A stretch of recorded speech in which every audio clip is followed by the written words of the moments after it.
everybody. It's Mr. Halcombe here from Provo High School Band. Sorry, I'm feeling a little under the weather right now, but I'm going to do my best to get this recorded out to everybody who wasn't able to attend our parent meeting on October 11th.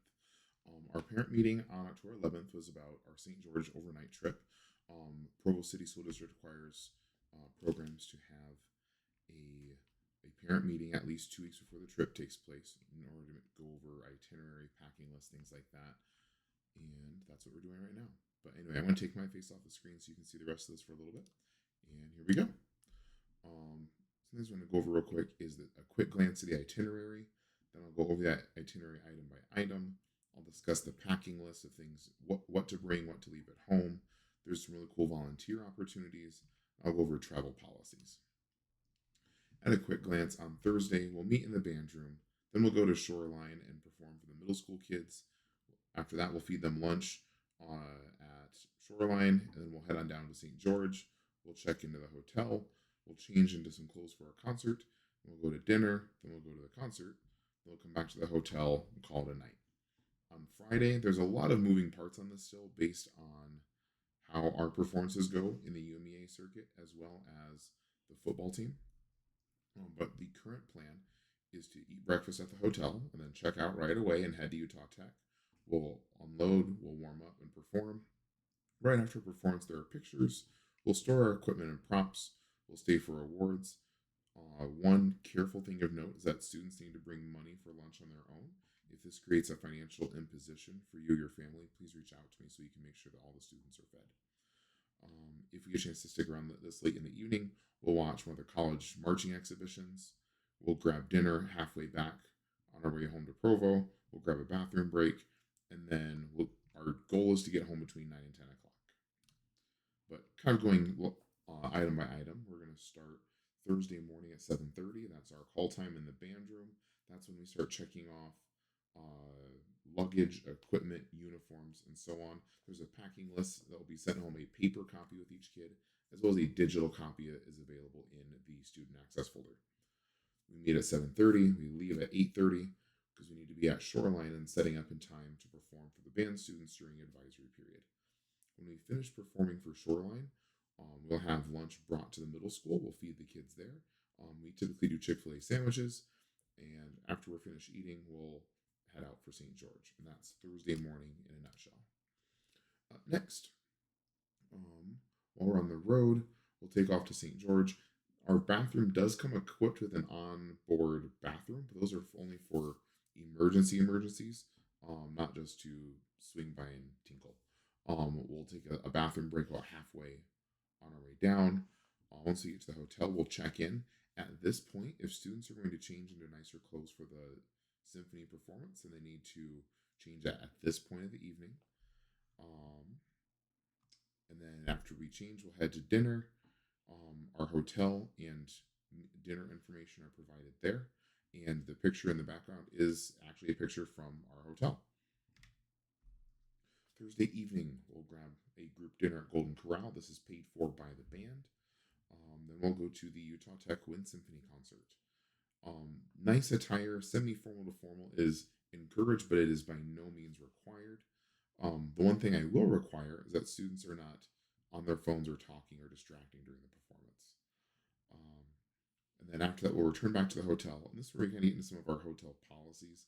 Students may not, under any circumstance, enter another student's hotel room, regardless of gender, family relation, identity. There's no reason to enter another student's hotel room.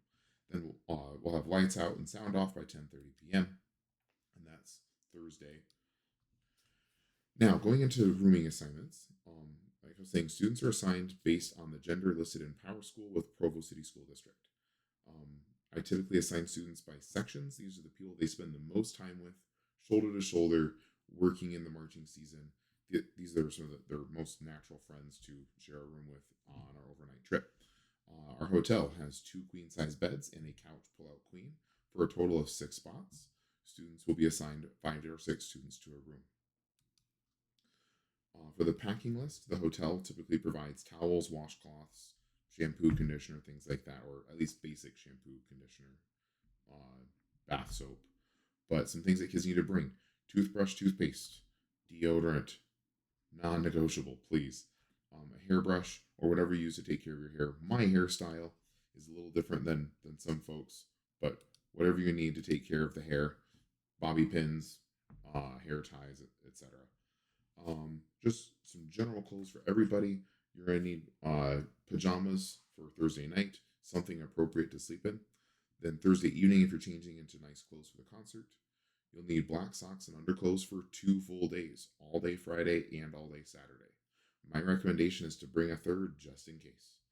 And then also, a lot of kids want to change into more comfortable clothes Friday evening for the bus ride home. And then performance things that students need to bring. Everyone needs to bring their performance shoes, their performance clothes.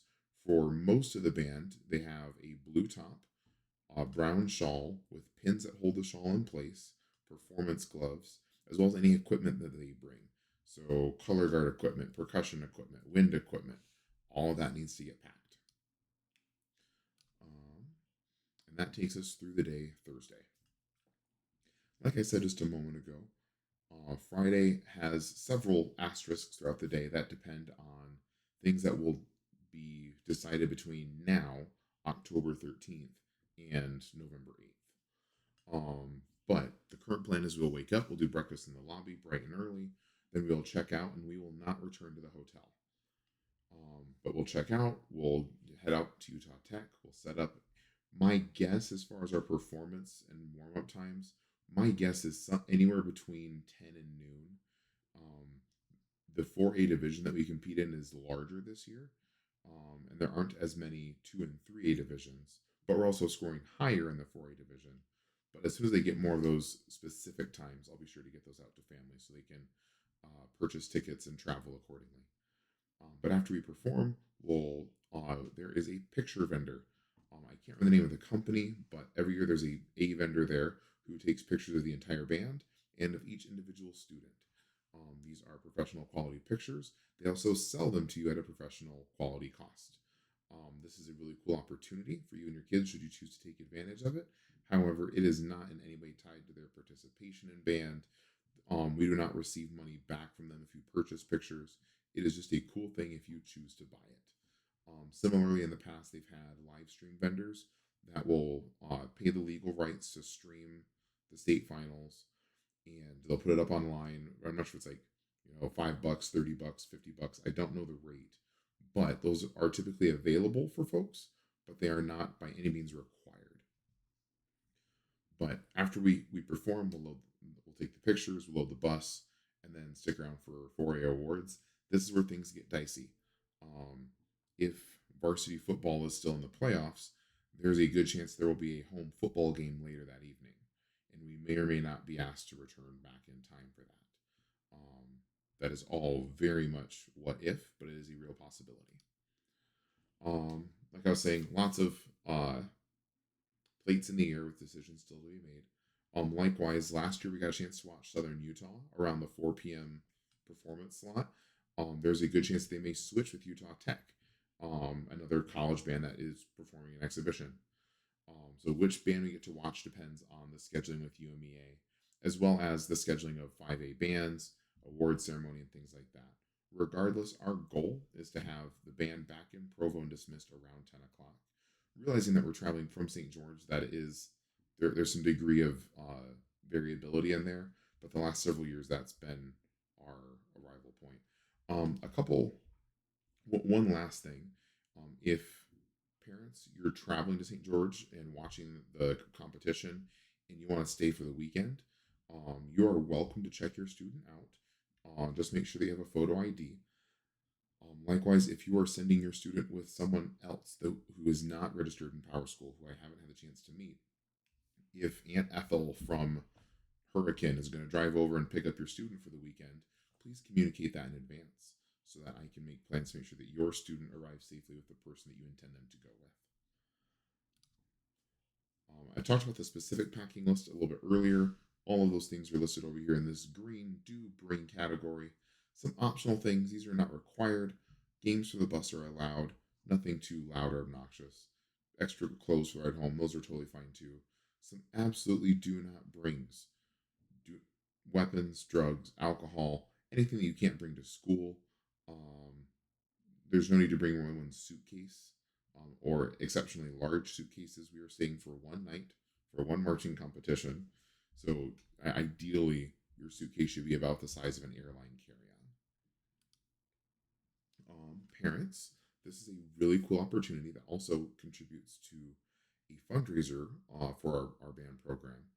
The state marching band finals require a lot of volunteers to cover everything that they do, from taking tickets to monitoring warm-up areas and so on.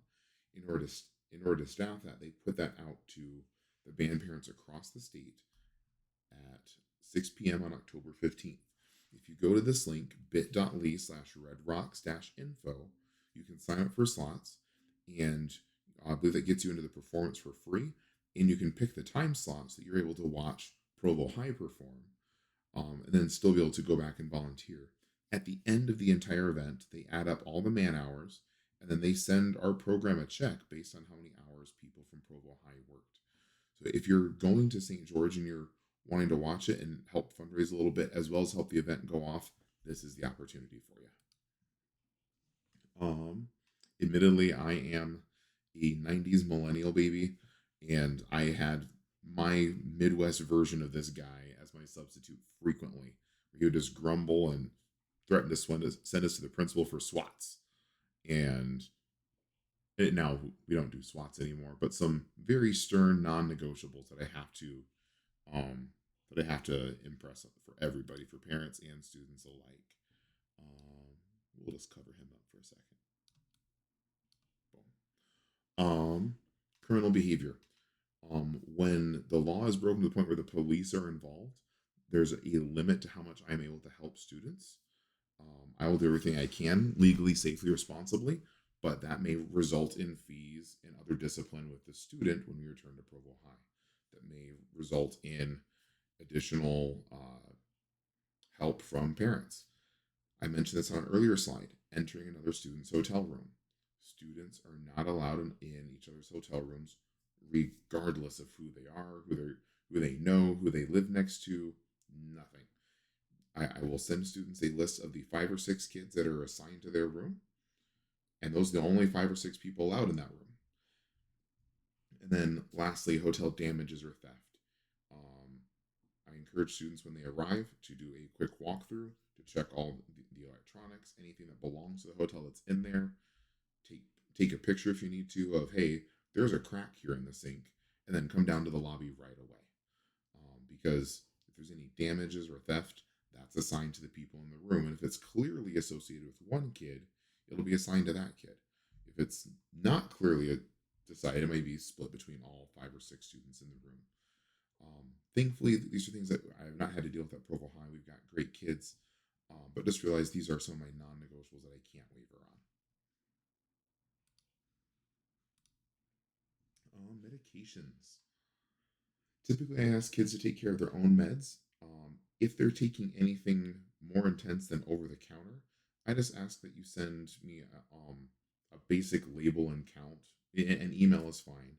Just so in the event of an emergency, I can give that information to the medical professionals. Or if something comes up missing. So if Susie is missing a very vital medication and it comes up missing, I need to know, well, she was sent on the bus with 5 and they're all gone. And so we need to do what we can to help Susie out. Lastly, I'm not sticking around. This is a video, but my email is available here at devanh@provo.edu. If you're watching this video, you probably received it from that same email. Likewise, my emergency contact cell phone is available here. That is available to you parents in the event of an emergency. Hopefully this answered any questions you may have. Feel free to reach out if you have further questions. I'm just rambling now. I'll stop. Have a great day.